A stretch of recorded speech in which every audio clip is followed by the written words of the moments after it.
This is Unspoiled, covering Justified, Season 2, Episode 7, Save My Love. In this episode, Winona, you're a fucking idiot. Welcome to Unspoiled. On this lonely road, trying to make it home, doing it by my lonesome, pissed off, lonesome. I'm fighting for my soul, God, get at you, Lord. You try to go hard, fall back, I go hard. On this lonely road, trying to make it home, doing it by my lonesome, pissed off, lonesome. Welcome to the show, everybody. Welcome to the show. I'm Natasha. I'm Alan. And Winona is a fucking idiot. Enough said. And that's a wrap. All right. See you guys next week. Bye. Yeah. Winona. Yeah. In the last episode, when it was a single dollar bill, a single $100 bill. Mm-hmm. I was on board with it just because there is like that thing, at least in the back of my head, that I talked about last episode about that urge to like, I'm on a cliff, I should jump. Right. What happens if you did? But as soon as there's an entire satchel of bills, that all goes right out the window into what the fuck were you thinking? I thought it was stupid enough to take the 100, but it did strike me as super weird because I was like, if it is real, then what? You go back and take it? Like, how do you get in there again and not get caught? How do you make sure he's distracted and has his back to you and just leaves the locker unlocked? Like, the whole idea of her just taking one didn't make a whole lot of sense to me. But I was like, well, you act in the moment. You do things that don't make a lot of sense sometimes. Okay, I guess fine, I related to it on the level of, like, why do you shoplift a candy bar? You don't need a candy bar. Like, it's not going to be lunch. It's not going to be dinner. You have money in your pocket. But you do it. And on that level, I can understand taking a single $100 bill out of all these stacks, because who is that honestly hurting? Right. Yeah, I get that. It's just... When it's grand larceny, we're suddenly in a different stratosphere. I guess it was that the way that she framed when she talked to Raylan about it, it wasn't like, I just wanted the 100, that's it. Like, it was... I wanted to see if it was real, which felt like it was leading to a bigger thing. Mm-hmm. And we know she's in trouble because of her fucking idiot husband, who, as we see this episode, is still a fucking idiot. So good for the two of you. You found your soulmates. But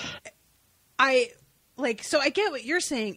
I didn't get that vibe that that's what it was for her. It didn't make a lot. And then I'm like, she's trying to convince him that, like, she can put it back, and it without telling him this part. I'm like, dude, it's how were you planning? Like, it was gonna come out. It was gonna come out. What are you doing? And when she's like, well, I figured this would be a funny story that I'd tell you someday, maybe. And she just kind of really like pushes that word down off to the side. I'm like, yeah, no, you weren't, you fucking liar. Like, but Jesus, woman, what? Yeah. How though? And then when we have this whole thing where they find out something's up, and it turns out that money has been there for 20 years. Mm. That shocked me because what? Right? I've often thought that about any show where you go into like the evidence locker and you're just like, look at all this shit. Mm-hmm. How is this? I realize obviously with stuff like that, it's flagged by the FBI and whatnot. So you don't just want to put it back in circulation. But like, there's a lot of shit in here. Yeah. That is just apparently going to gather dust until the end of time, I guess. I mean, what was the ultimate goal for that money? Was it going to get, like, incinerated? Probably. I mean, they said that they wanted it sent to another storage facility. I don't know if they just keep it in lockup or what. Yeah, I don't know. It's just like... It's an infuriating episode. I enjoyed this episode, but it's infuriating. The premise is so infuriating. And every like roadblock that they throw up with it, I'm just like, it's like a bad dream. I I want to say I enjoyed it, but I was too tense. Have you? Okay. Do you watch The Leftovers? No, I haven't. I want to. Amanda wants to watch it with me, so we haven't had a chance to start it yet. Okay, I just watched an episode yesterday, and it was exactly shit like this. I'm hitting my mic because I'm so angry. Sorry, guys. But it was somebody dealing with an enormous amount of money who kept running into terrible things happening. People beating him up and taking it. People, like, knocking him out, and he wakes up in the hospital, doesn't know where his money is.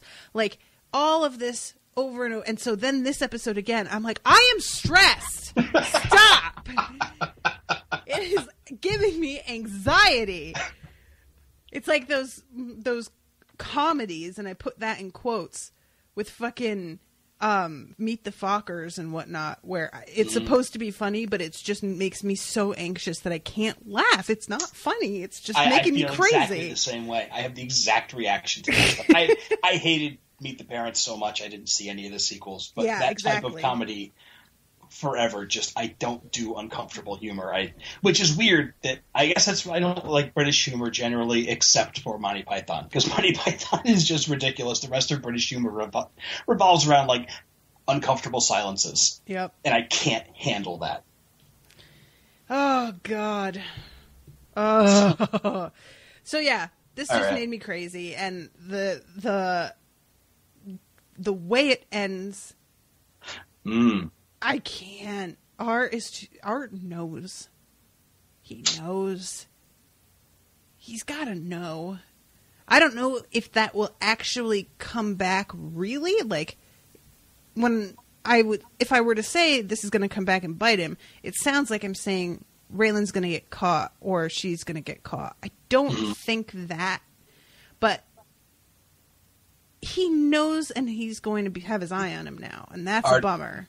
Art is not a stupid man, especially when it comes to Raylan. And I have to admit that I am 100% shocked there are no cameras in there. An evidence locker with tons of money and weapons and valuables. There's no fucking security in there?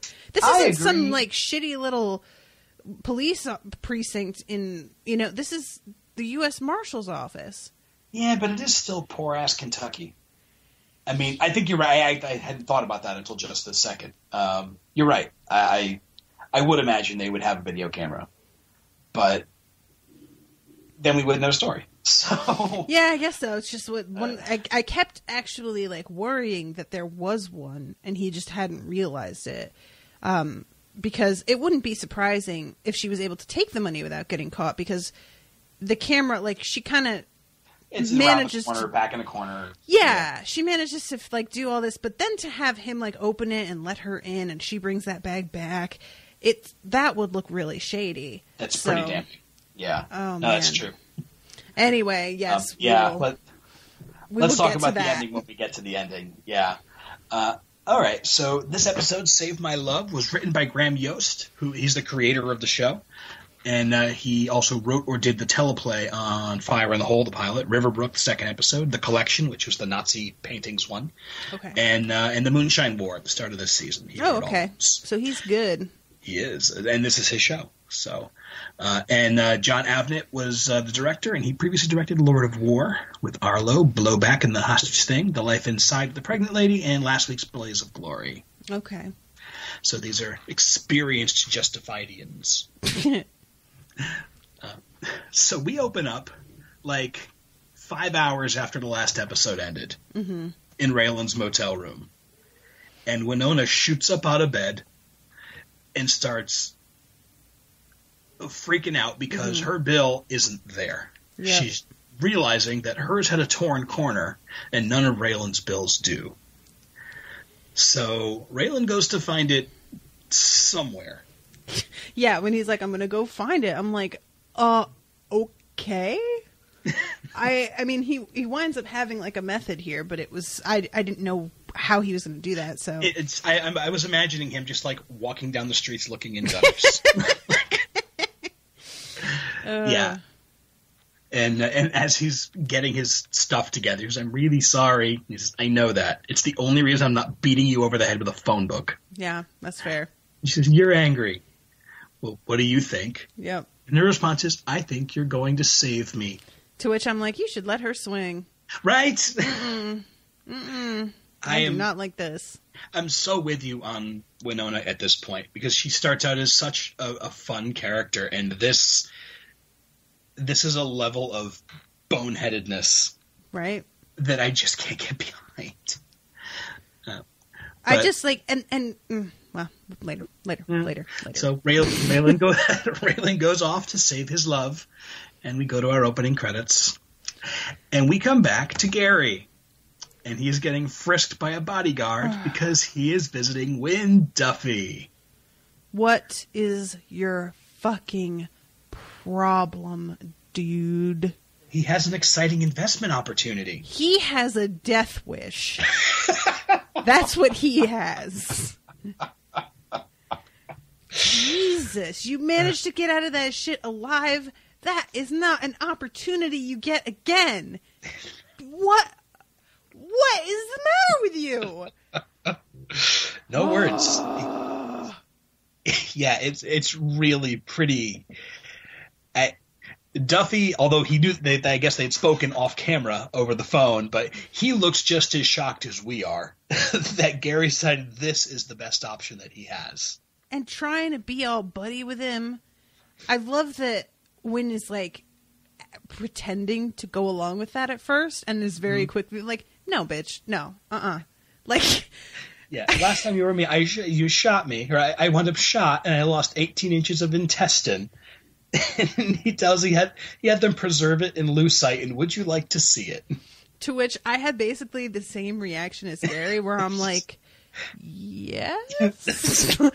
I'm not gonna lie, I'm curious, but. And then when he's like, I didn't do that, I was like, oh, well, that's disappointing. He talks to him like he's talking to a toddler. Yep. Silly boy, I don't have my intestines encased in lucite. Yep, Wynn Duffy. He's back. But this is what you get, Gary. Yeah. And he also, I think, is never getting that Mont Blanc back. Yeah. I don't think he's seeing that again. You don't tell somebody that you're carrying a $300 pen when they have it in their hand. He's not getting that back. Nah, I think that's a gift. It's a gift out of the goodness of his heart. Yep. He's just trying to set the table for negotiations here with his generosity, his generous gift. Exactly. Ugh, Alan! Yeah, TV characters are infuriating. So we then jump to Boyd, who comes to the mine and finds a stretch limo outside, as happens. And he tries to ignore it and keep walking. And instead, he gets sidelined by Carol Johnson, who's the executive vice president for Black Pike Coal. Yeah, super hot vice president. Right? What's up, girl? Yeah, and she has plans for Boyd. She says apparently Boyd was mistakenly let go. I don't know what he's doing there, if he was mistakenly let go after all this stuff that happened. Right. But it turns out she wants him on Black Pike's security team. Maybe he was just going to get his last paycheck or something, and it was payday, and she knew that he'd be there. That was my only thought, that maybe he was going to pick up his last paycheck. But yeah, she wants him on her security team, and he says no. Which I was kind of surprised, because I'm like, don't you just want a job? And then I'm like, oh, yeah, I didn't think about, like, if she didn't know who he was and then found out, yeah, that would be a bummer. Yes. Yeah, and he's very upfront with, he'd just rather have a job driving a truck. I'm not sure if you're familiar with, how do I say this, my background. Mm-hmm. And she knows, and she wants him anyway, and she was even going to go buy him a suit at JCPenney's. Yeah, there's a Penny's on the way, isn't there? I was like, oh my God, what is happening? Yeah, so Boyd has new employment. Not blowing stuff up, but he has to wear a suit, so that's something. Now, Raylan has arrived at the marshal's office, and everyone is staring at him because he forgot to bring coffee. Oh, that's right. I forgot about that thing. So he tells them he slept through his alarm. He spends the entire episode acting sort of sleepy. I mean, he's so fucked up in the head right now with all of this that being sleepy is the perfect cover. I was kind of impressed. That's what I was going to say. It is the perfect cover. Yeah. But yeah, every time somebody goes like, "Hey, are you paying attention to me?" He's like, "Oh yeah, sorry, slept on my alarm, sleepy." And yeah, and apparently it works. Mm-hmm. But to which I'm like, "All right, buddy, like, yeah, good liar, yeah, smart." And it turns out the marshals are going to be assisting the FBI in doing paperwork on the bank robbery from yesterday. And it turns out that's a favor because Art went ahead and took the lead on their case. Oh, and my God. Raylan goes in to see Art, who looks at him and goes, "You suck." I love you so much, Art. I love you the most. Yeah. And that is, again, because he did not bring coffee. Yep. But which he deserves.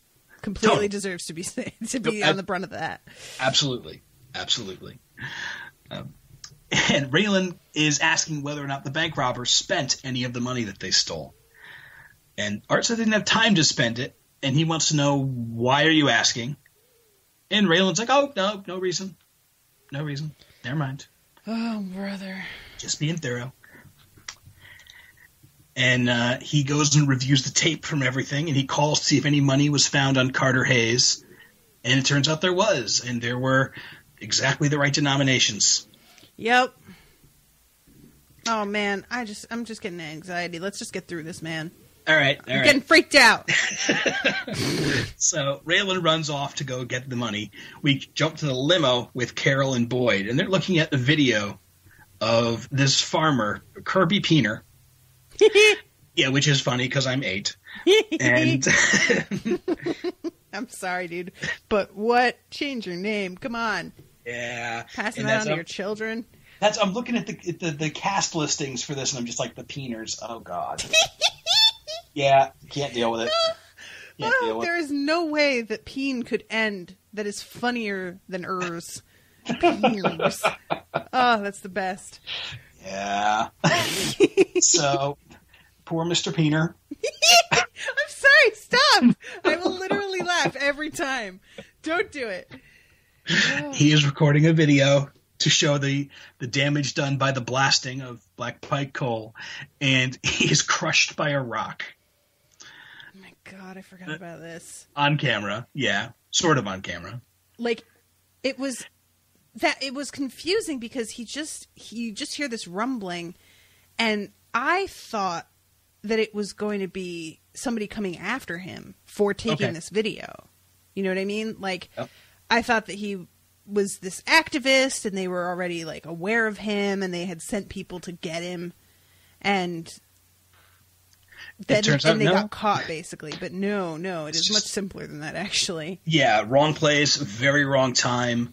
And she asks Boyd what he thinks, and he says, "Well, maybe you claim some sort of digital manipulation." She's like, No. They found him under a rock. Oh. So, poor Kirby Peener. And their task is going to be to get their lawyer's task, rather, is to get the judge to disallow the video from being shown to the jury because it's so damning. And they're already getting death threats, and that is why Boyd is there. Man, this is so fucked up to watch. I hate it. I hate it so much. Like, especially after everything that's been going on, just seeing this asshole judge that's like, I don't want to say on our side. It's just that we've seen him up close and personal before and grew to like him in a weird way. Yeah. And to see him be so horrible in this and so corrupted, it's just ugly and terrible, and I hate it. Do you think it's him being corrupted? I think it's not like that they got to him, but just that he has his priorities so wrong, in my opinion. Especially basically being like, if things get out of hand, and pulls a fucking pistol out and puts it up, like, yeah, you know what, dude? You need to go get some therapy. This has gone a little bit too far. You know what I'm saying? Like, come on. No, I agree. I mean, his reasoning, it makes sense. And what he says later on, when he's disallowing the video because it doesn't give us any information we didn't already have, and it's already a tense situation, and this is just going to incite things even worse. That makes all the sense in the world.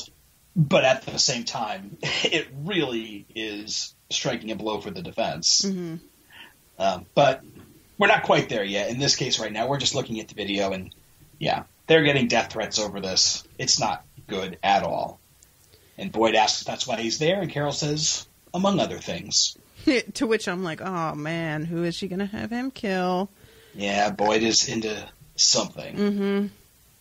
Something.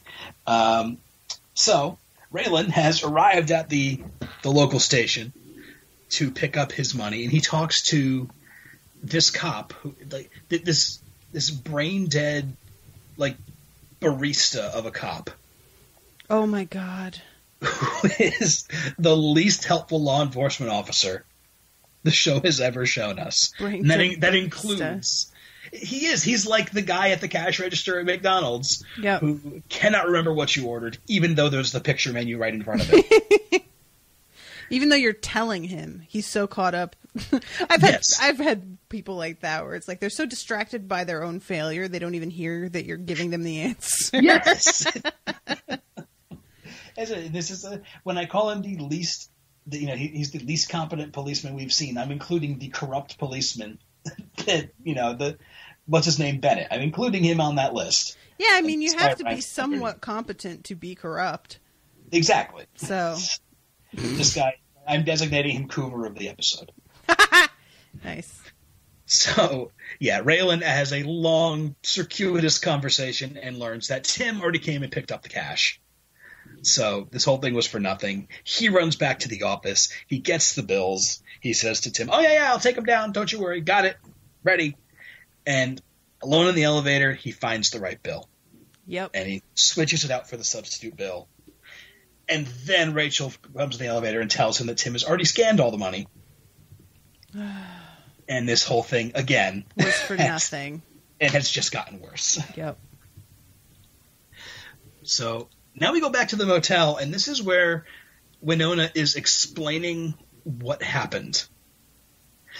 And she has this rambling, hysterical story. Yep. And, actually, before then, she bursts into tears when Raylan is telling her what happened. And he tries to comfort her, talking about how it's just one bill. Even if you're caught, it's not going to be enough to send you to prison. Don't you worry. And then she pulls out the duffel bag. And she decided she was going to keep it at Raylan's motel room because she thought that was a really safe place for it. Girl, what are you doing? Yeah, and I love her. I love the actress in this scene and just the complete and utter, like, mad hysteria of it. And she finally, after all this, she breaks it down and says, I could say it was because of Gary and all that bullshit. I was going to use it to get clear of him, or that I was going to use it for me and you. But honestly, the thought that kept going through my head over and over was, just take it and worry about why later. Oh, and God, lady. There is a part of me, probably the worst part of me, that can totally relate to that. I get, but it's like sort of relating back to something that you and I talked about on a previous episode a while ago about how when you're a planner and you have anxiety, you are oftentimes rooted to the spot and unable to act at all because you're just so concerned about what could happen. Mm-hmm. And that's where I would be. I would never dream of taking that money, not because of not wanting it, but because I would be sure that there's something I don't know that would lead to them finding me. Yeah. And I know that they check serial numbers and register that stuff. So, but even that aside, even if I hadn't worked at a bank and didn't know that stuff, I would just, there's no way. The risk is, I still can't believe that she fucking did it. I still can't. What is the matter with you, lady? Oh my God. And after this, I like that she also says, why didn't you tell me about this sooner? And he says, I didn't want you to think that I was a person who was capable of doing something like this. Yeah, that's the thing that... I get it. I do. Well, it's one of those things that is simultaneously totally understandable and the worst possible reason on the planet, because clearly you just did it. Right. Yep. And again, you can relate to that, I guess. And she wants to fix it herself, and she tries to do that, and Raylan very quickly makes her realize she has absolutely no way to do this herself. And the case going on at the courtroom means security there has been doubled. So we get this wonderful, like, reverse heist movie of Winona and Raylan trying to break into the courthouse to put back the money. Yep. And Winona goes to the security entrance. Raylan's waiting inside with the bag. She takes it, only to immediately get intercepted by the hammer. And this is where I'm like screaming at the TV, because you have to take a pee. Say it. Say anything. I just have to go drop my clothes off. That is not an urgent enough thing. Yeah. You say something that there is no arguing with it. Pretend your phone's ringing. Oh my God. Hold on. What's going on? Is everything okay? Anything. What are you doing? You are terrible at this. She is terrible at this. She is terrible at this. And there's one of those, as a guy, I learned a long time ago, all a girl has to say is, I'm sorry, it's girl stuff. And I go, okay, go. Do it. Go do girl stuff. I'll be over here, far away from girl stuff. Especially that fucking judge.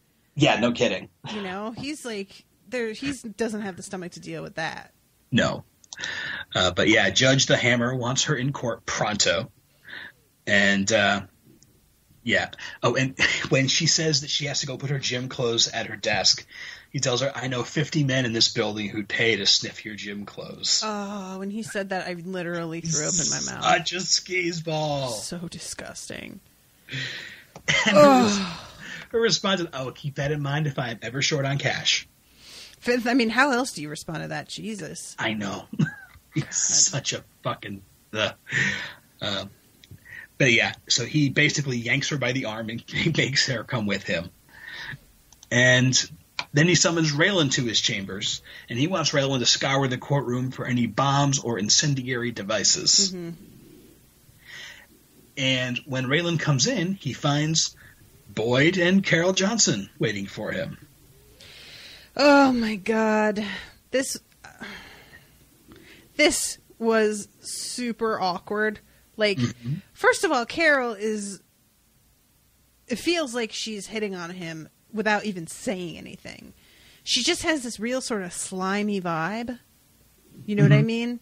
And it just, I don't know if it's just, me imagining it or... No, she feels to me a little bit like Jerry Hogarth from Daredevil. Yeah, there you go. That's a good comparison. I like that. Jessica Jones, I guess, more than Daredevil. But yeah, she's just kind of got that, she's got the female executive thing because she's a female executive, but like not in a good, empowering way. Mm-hmm. I don't know. I don't quite know how to say it, but no, yeah, she definitely exudes like I'm not a nice person. Mm-hmm. Yeah, and so that plus then when Boyd offers to help. Because he has a history of hiding explosives. Yeah, which I'm like, honestly, Boyd, I think he should have taken him up on that. I was kind of like, that's maybe not such a bad idea. And the way that he was dismissive of him, I kept thinking, if there turns out to be a bomb in this building, and it's because he didn't listen to Boyd, I will never stop laughing. That's true. But and so it looked for a second like that was what was happening, and I was like, "What?" But then there's not actually a bomb. Yeah, so, and I don't know of a circumstance given the last couple of episodes that would make Raylan say okay and accept Boyd's help. That's fair. Just at least be like, "Well, give me some ideas." You don't actually have to let him like walk around and poke and look himself. Yeah. But it would kind of make sense to listen to the guy. You know what I mean? So I get what you're saying, but I guess I'm just the kind of person that if somebody's got expertise in something, I'm not turning down their help, even if it seems maybe like a bad idea. Most of the time, I won't. You can pick somebody's brain and then just leave them sitting there, and you don't owe them anything if they offer whatever. True enough. But I'm an opportunist. I'm a tuna fish. You're a tutor fish? I'm a tutor fish. It's delicious. Anyway, yeah. So this was weird. It was a very weird interaction. And Carol asks kind of about the history between Boyd and Raylan. And she asks Raylan if she can trust Boyd. And he says, I don't know if you can trust Boyd to have your back. He has tried to kill me, and I have shot him and imprisoned him, and wouldn't be surprised if our paths again cross in such a manner. But he has had my back on 2 occasions. Mm-hmm. Which is a totally fair assessment. That's a pretty decent summary of the two of them up to this point. So while all this is happening, Winona goes to the evidence locker and finds the room is empty and locked and nobody is there and she can't do anything. And then they're just out of time. Yep. The judge needs her in court, and Art needs to see Raylan because one of the bills from the robbery has popped. Oh my God. When they tell him that, I was like losing my head. Because I still felt like they could still do it. It might be a little bit late. It might be just in the nick of time, but they could still. But that bill pops quick. Really quick. I was just like, well, damn. Computers are fast. Yeah. So that's, they've gone further and further up shit creek. Yep. And Raylan gets interviewed by the Secret Service. And it turns out, like, nobody is super concerned about this, actually. The older bills are more commonly counterfeited. They've tested the bill and decided that they're satisfied it's authentic. And Raylan says, well, the bill could have been out of circulation for like 20 years because it was in a safety deposit box or a sock drawer or a birthday card. Mm-hmm. But they know exactly where it came from, bank robbery it came from.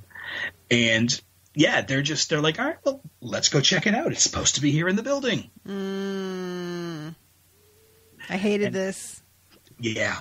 I hated him being brought along for the ride every step of the way, having to sit there and watch it, unable to do anything. It was so infuriating. Yeah, and you're waiting for somebody to go like, it must have been you. Right. But that's only from Raylan's point of view. Everyone else is just sort of curious. Right. What the hell happened? And they discover the $211,000 is missing. But it had previously been ordered out of the evidence room. And the evidence officer says, just because it was ordered to leave didn't mean it actually happened. The bank went under in 92. The judge on the case is now dead. It could just be the money fell through the cracks. It happens. And then they said, well, let's go talk to the FBI, see if they want to do anything. And if they don't, then Raylan and Winona are in the clear. They're fine. Yeah, when they're like, oh, it happens, I just wanted to be like, does it? Because that's kind of not something that should ever be okay. Yeah. Like $200,000 just, quote, falls through the cracks. Never.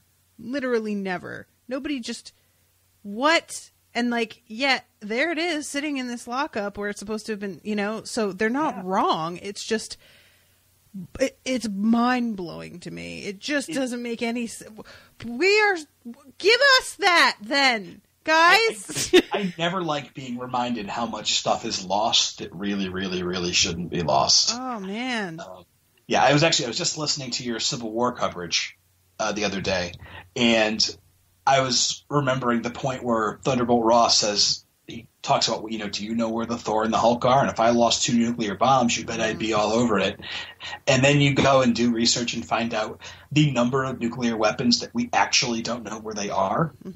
Is frightening. Oh man, I hated that line too. I was so mad. That movie made me angry. I know. But yeah, so apparently $211,000 missing. Could be anywhere. Who knows? Guys, stop! What? Oh. Yep. But pause on that because we got to go to the courtroom. And the Hammer has disallowed the video. Again, it's inflammatory. It adds no new evidence, and Peener's son is pissed. I guess he's right. Like technically, the he's judge? right. Yeah, it doesn't add new evidence. It just doesn't seem fair to disallow it because it is evidence. Like just because you're like, well, it's saying the same thing as other evidence. I didn't realize that was ever a reason to just not like. Oh, we have too much evidence pointing to that he died, so I guess we're just not gonna.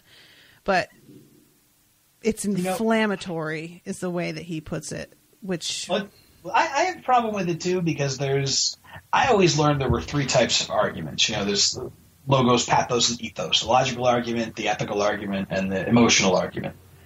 And that video to me is an emotional argument. That's, letting the jury say, like, see, this is his face. This is what he looked like directly before he died. Mm-hmm.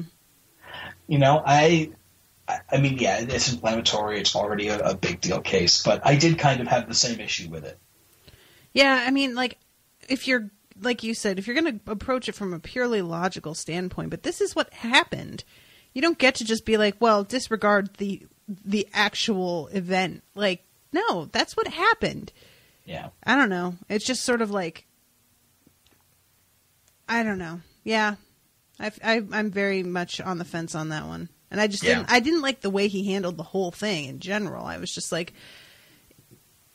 he just felt so callous and shitty for not any particular reason other than And which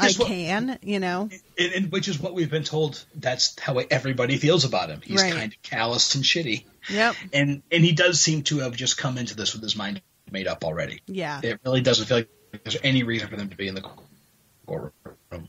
Yeah. Other than he's got to be there in order to officially say it. But yeah, so the Peeners get upset and they get tossed out of the courtroom. You stop it? No. Do it. No. Don't. Call him something else. Writers, did you do this on purpose? And court adjourns. So we go to the hallway where Raylan is about to fill in Winona about what happened, and then all the alarms go off because this situation is not allowed to de-escalate for even a second. Oh my god. And someone's called in a bomb threat, and the Hammer comes out into the hallway in his boxer shorts. And everybody starts to evacuate. Raylan takes this opportunity to head to evidence to fix the problem somehow. Yep. And in realizes any way possible. And I'm like, what is your idea here, buddy? I'm really curious about that. Yeah. I mean, I guess his idea is he's going to run upstairs, get the bag, run to evidence, break into the evidence locker, throw the bag in a corner, run out, lock up the evidence, and then go back outside. I guess. But he turns to leave and then realizes he can't leave because this just doesn't feel right to him. Fucking Raylan. And he tells the judge and the defendants, do not go outside. He thinks this is a trick because inside there's all kinds of security. Outside there is pandemonium. Yep. Smart guy. Yeah. He's good at his job. He's the best at what he does, but what he does isn't very nice. Oh, you're the worst. That's Wolverine. So then we get the parallel scenes. Outside is Raylan, Tim, and Rachel, and they're locking stuff down. And they detain the plaintiffs, the Peeners, I'm sorry. And they eventually, they mention something about a bomb threat, and they're like, we didn't mention anything about a bomb threat. And eventually they find a sniper rifle in the back of a truck. Yeah. Meanwhile, inside, the bomb squad is checking everything. Oh my god, I was so sure they were going to... I know. And one of them finds Winona's bag, and they run it through a machine, and it looks like paper. I guess we've got to open it up. And then at the very last second, the very last dramatically appropriate second, right, they get the order to stand down. There's no device. It was a sniper. There's no bomb. Don't worry about it. And at that point, I would have just opened it. I would have to open it at that point. So much attention on that bag for so long, and then not to know what's inside of it. I mean, I guess Fourth Amendment and whatnot at that point, but still, just stacks of paper. Stacks of paper. Somebody was stacking paper. Oh, she stacks that paper, huh? That's interesting. It's like, it is a courtroom. They could be legal documents. Not that size. Nobody has legal documents that size. They could be Unless like it's piles of parking tickets. They could be that. It could be. All right. Yeah. So yeah, it doesn't get exposed. Shockingly. Shockingly, yeah. And then we only get a couple more scenes. We get back to the marshal's office. Carol thanks Raylan for stopping him and thank you for saving me. And he's like, it probably actually wasn't you. They were probably going to shoot our douchebag judge. Yeah, which kind of get it. Yeah. I'm not encouraging murder, but, I understand. Now, let me ask you, actually. So, what did you think of this whole bomb threat thing? What did I think it was real? Did you think it was real? I kind of wondered if Boyd had done something.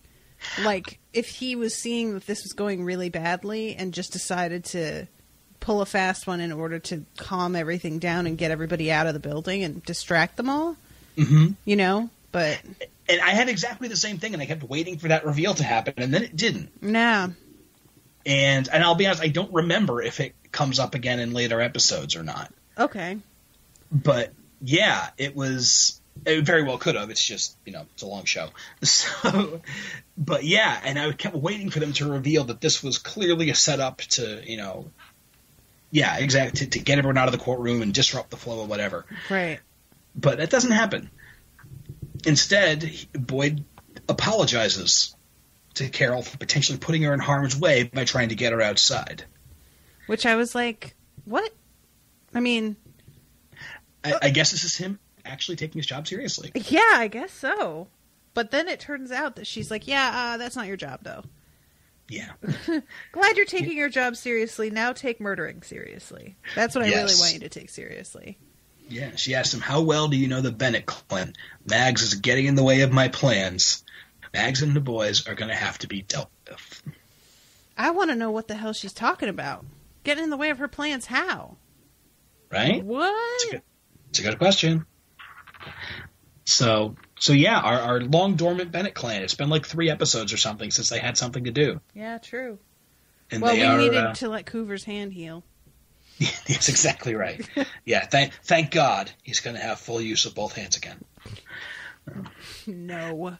She's like, I didn't hurt the hand that you used to shoot. And he was like, oh, thank God, I really would have missed jerking off. I hear with your left, it feels like somebody else is doing it. Yeah, and if you switch it up just right, you can gain a stroke. It's an old George Carlin joke. That's the worst. And our final scene, the most excruciating scene, for me at least, is when Winona and Raylan go back to the evidence locker, and he says, put it back anywhere except for where you found it. I was ready to kill her. I was ready to kill her. What lady? Oh my God. When she drops all that money, she's just trying to upend the bag into the locker? Do you know how gravity works? Yeah. That's not gonna work. Pull it out, woman. Oh, man, and then it's going all over the floor, and Raylan's standing there looking like he's about to shit his pants. Oh, yeah. I hated it. I hated everything about it. I hated it. Winona, I was on your side, and then you had to go and do all of this. And I don't even know what to say to you anymore. I know. I don't even know how to look at you. This has become her defining characteristic. All of the cool character stuff, all of the 3-dimensional work. No, this is the lady who stole a sack of money. Yep. And then basically spun around in circles for 2 episodes. Yeah. But she does put it back eventually. Except while they're waiting, Art shows up and says, Raylan, as Winona scurries around in the background. Right. Is Charlie here? No. Winona's putting something back in the evidence room. Do you want me to lock up? No. I'll wait for Charlie. And they leave, and they sit there in the elevator in complete and total silence. And Art just watches him. And he doesn't say she's putting something back. He just says Winona's putting something in the evidence room. But even so, I'm like... Yeah. Yeah. Winona, you're the fucking worst. It's hella uncomfortable. Getting him involved in this. I think you're going to save me. Oh, shut up. Ugh.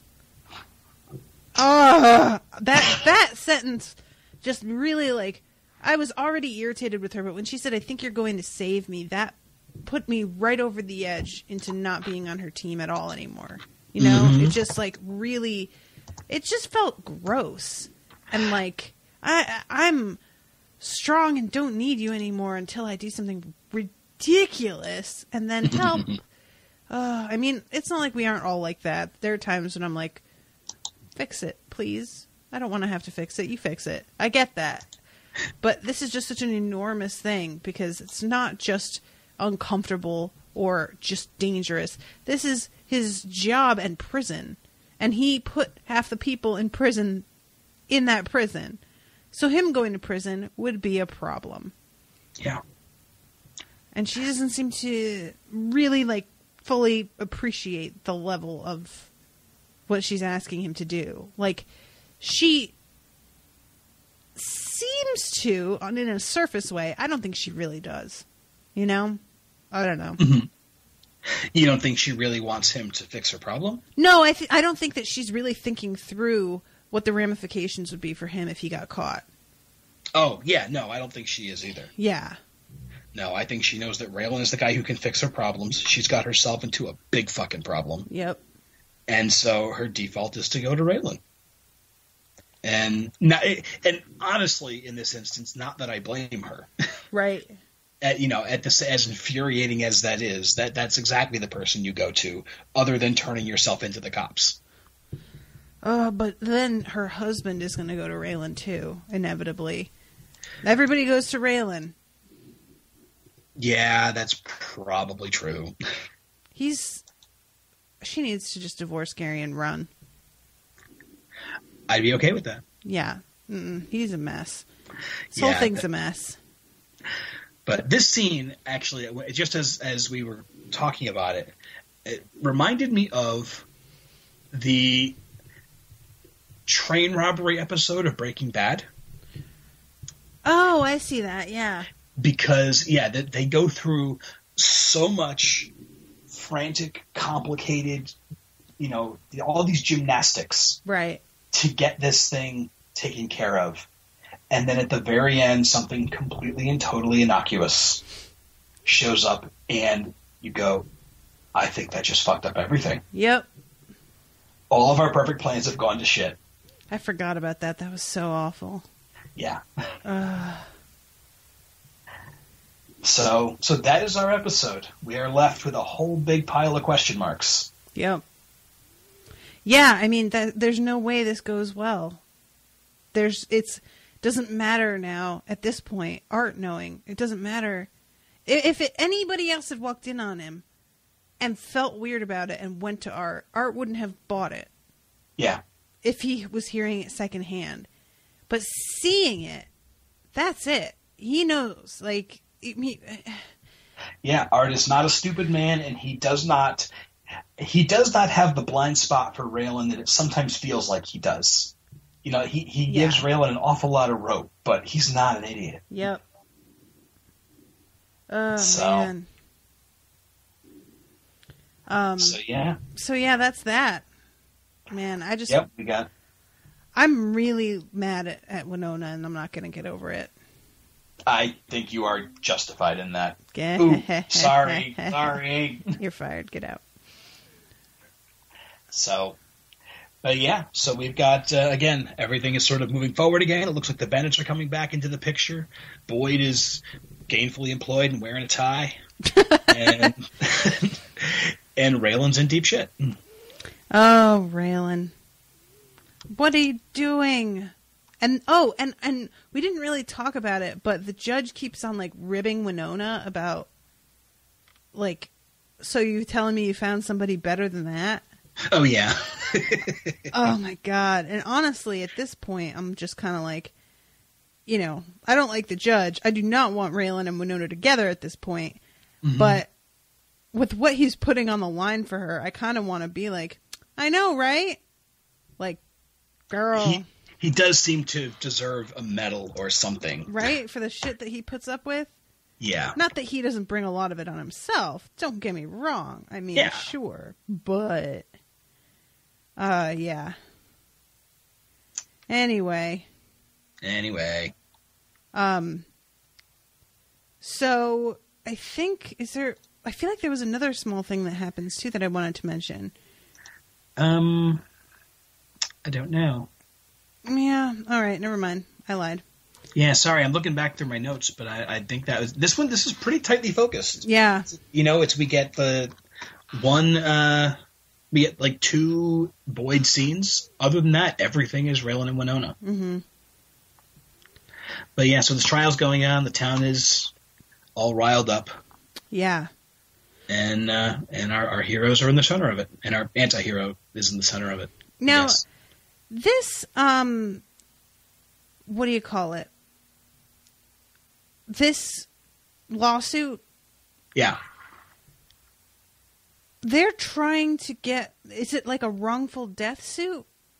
With him being killed by the falling debris? Is that what it would be called? I think so, yeah.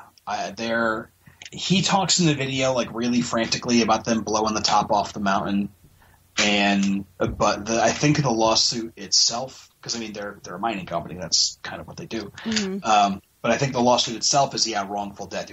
I don't know if they weren't supposed to be doing that or but I think it is specifically because their negligence killed this guy. Now, I don't feel like that. I think they're wrong. I mean, this guy wasn't supposed to be here, right? Was he authorized to be where he was? No, I'm pretty sure he was not supposed to be there. So how are they able to be held liable for that at all? I mean, and then she says later that he was on public property or on private property. And I'm like, you know, normally I do not side with corporations and whatnot in suits like this, but the dude wanders onto private property in the middle of the night in a blast zone. That's on you, buddy. I would tend to agree. I don't really understand how they even have a case here. Yeah, I don't know. Yeah, I think it's always, we'll have to see how that develops. I think there is always something to be said. You know, you can't, throw a rock 5 feet on the internet without running into a story about, the burglar broke through the skylight of the kitchen and fell onto a meat cleaver and hurt his arm and he sued the family and won $50,000. Right. Or whatever.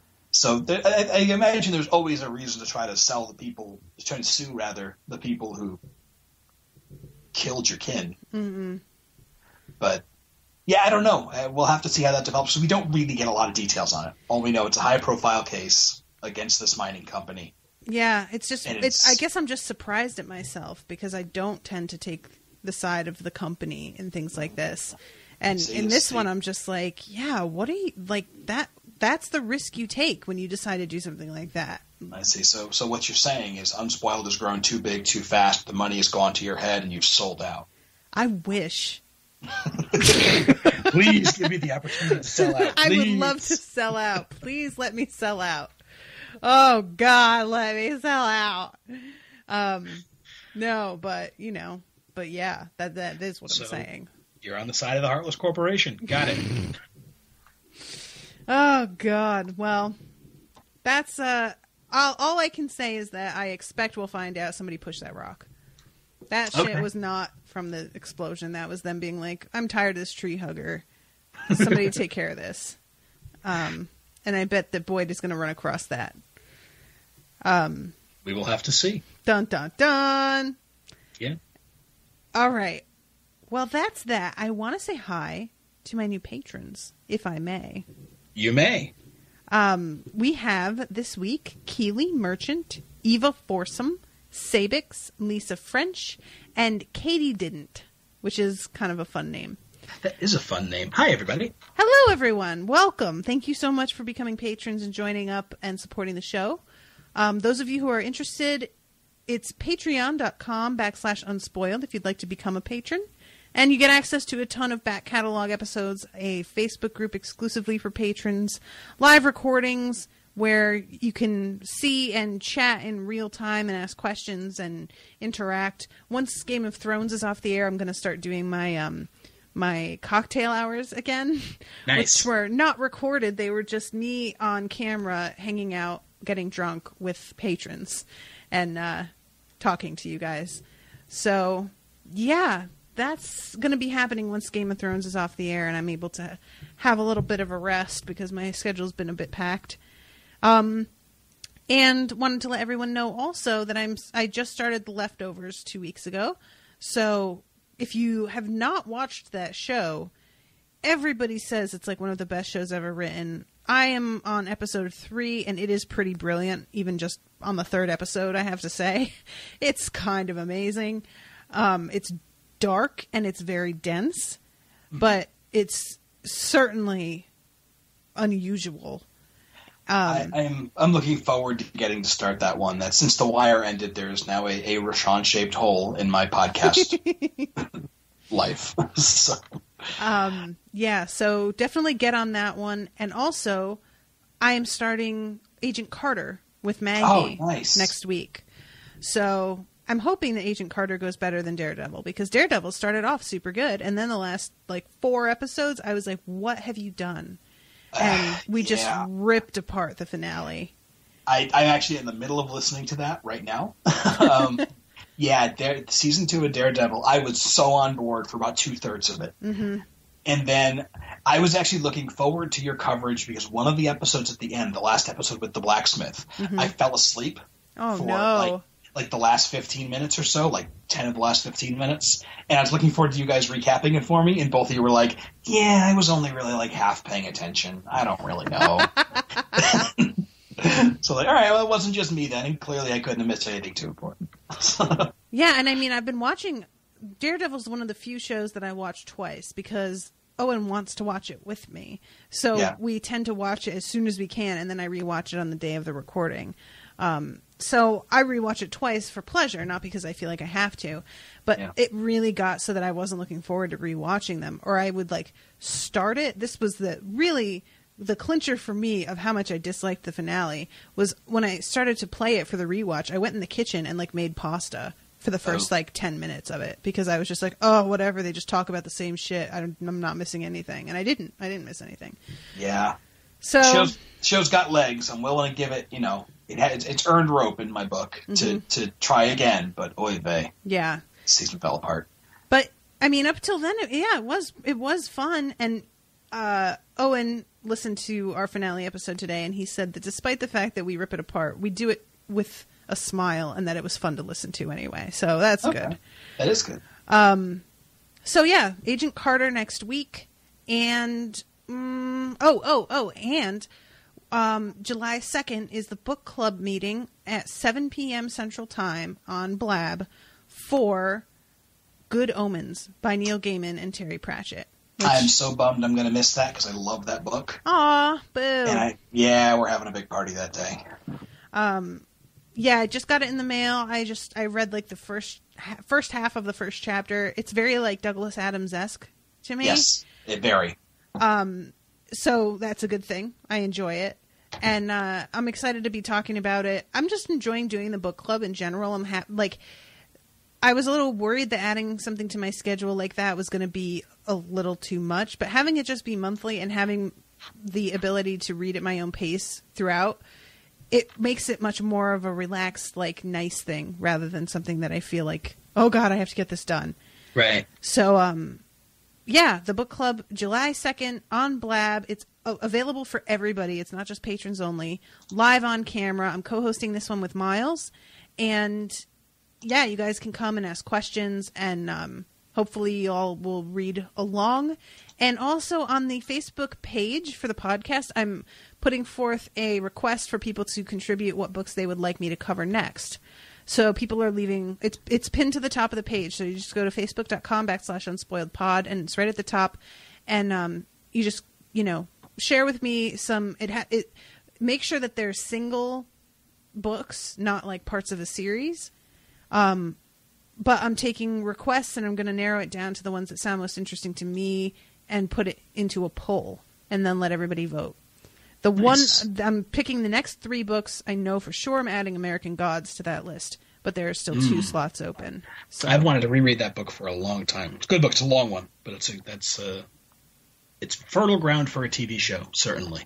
I'm excited because of the TV show, and I'm excited because I saw a copy of it at Barnes & Noble with an embossed gilded cover in the classical style that was so beautiful that I am buying it as soon as that month comes up. So yeah, I think that's about it. Did you have anything you wanted to add, sir?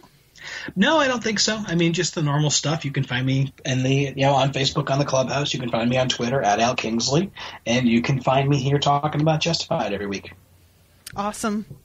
All right. Well, thank you everybody so much for listening. Thank you, Alan, for being here this fine evening. Thank you for having me this fine evening. And we will see you next week with a new episode. Bye. Bye, everybody. On this lonely road, trying to make it home, doing it while my lonesome pissed off lonesome. I'm fighting for my soul, God get at you, boy. You try to go hard, fall back, I go hard. On this lonely road, trying to make it home, doing it while my lonesome pissed off lonesome. I see them long, hard times to come. My life is ill, son, prepared to kill, son. Paradox of pain, baby, it's real, son. Lonely traveler, ain't trying to value you, but if you're feeling tough, dog, I walk